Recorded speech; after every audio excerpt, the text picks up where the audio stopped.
네. 또 하면 안 올라옵니까?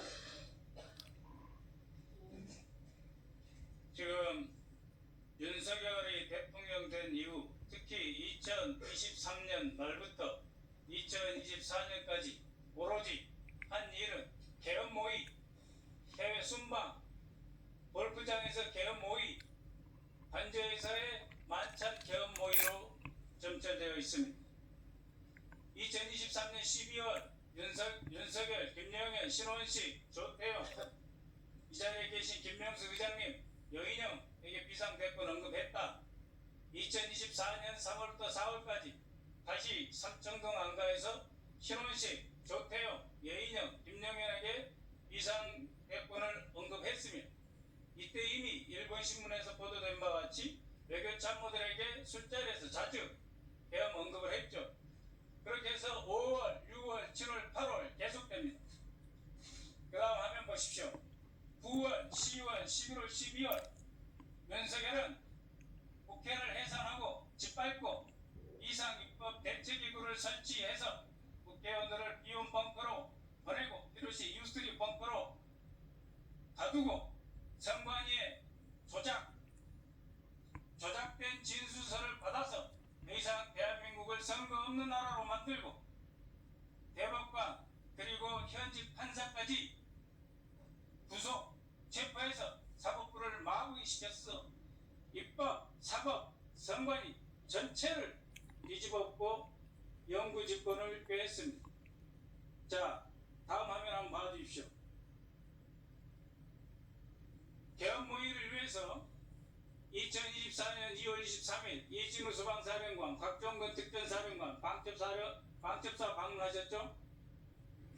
24년 3월 20일 이상민 장관 방첩사 방문했습니다. 더욱이 3월 22일 그러니까 여인영 방첩사령관, 신원식, 김영현 등과 만찬한 전 직전에 윤석열은 31년 만에 처음으로 방첩사를 방문했습니다. 그리고 한 달 뒤도 안 된 시기에 국군 방첩사령부령을 개정해서 사이버 및 대테러 활동을 지원토록 업무 범위를 확장시킵니다. 6월 10일 문상호 정보사령관 또 방첩사 방문합니다. 방첩사령부가 쿠데타와 반란의 번거지 아지트가 된 것이죠. 박한수 육군참모총장 6월 13일 방문하셨죠. 강호필 합참차장 7월 12일 방문하셨죠. 그리고 김용현이 국방부 장관으로 됩니다. 존경하는 국방차관님, 직무대행님, 그리고 합참의장님께 여쭙니다. 저희가 계엄령 경고를 했고 계엄하지 말라고 부탁을 드렸습니다.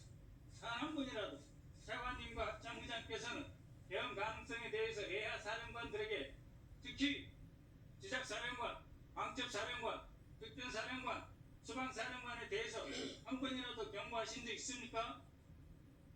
경고하신 적 있으십니까? 개헌 그 자체에 대해서 가정해본 적이 없었습니다. 그래서 경고하신 적도 없고 체크 안 하셨죠? 예. 존경하는 합참의장님 마찬가지시죠? 예, 저희들 합참에서도 그때 말씀하신 거에 대해서 기담아 들을 필요는 있었지만 못 들었습니다. 그리고 참모들하고 이게 가능한 거냐? 들을 필요 있는데 못 듣다는 게 무슨 말씀이세요? 참모들이랑 할 때 이건 불가능하다. 그래서 점검도 안 하셨죠? 예, 그런데 제가 굉장히 양가적인 감정을 갖고 있어요. 합참의장님께.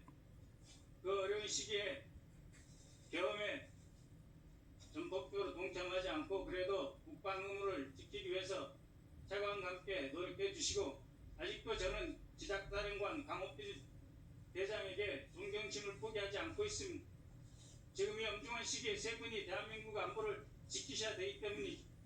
그럼에도 불구하고 존경한 합참의장님, 원래 계엄사령부 국방부 건물 5층에 설치하기로 되었습니다. 근데 집통실로 밀고 내려왔어요. 합참의장, 그때 열심실의 의자의 주인공은 합참의장입니다. 그렇지 않습니까? 집통실, 열심지원실의 주인은 합참의장이죠.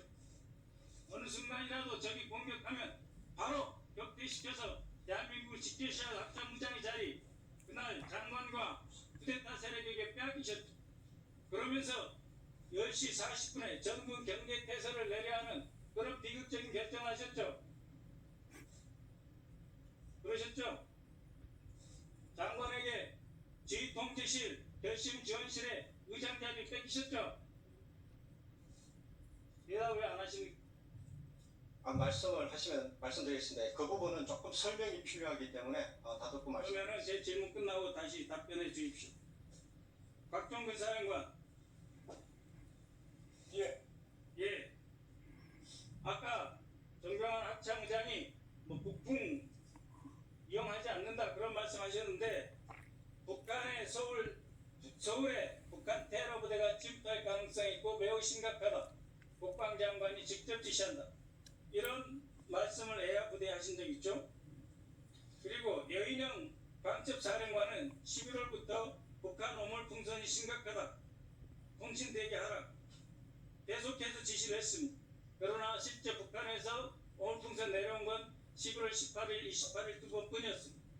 이진우 사령관, 11월 9일 국방장관 등 윤석열과 함께 2층 공간에서 국방장관 공간에서 남침이 우려된다. 라고 해서 다 쿠데타 계획한 거예요.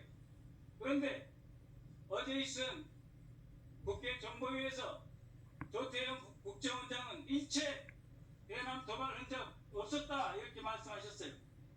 정병환 합참의장님, 이번 쿠데타의 핵심 세력이었던 박첩사령관, 휴전사령관, 수방사령관이 모두 북한의 위협과 도발 가능성을 거론하고 있는 것이 바로 이 공소장에 다 나와 있어요. 합참의장은 그때 대남 도발 기미 없다고 보셨잖아요. 차관 직무장관 직무대행이 없다고 보셨잖아요. 그래서 저희가 문제 제기하는 것입니다.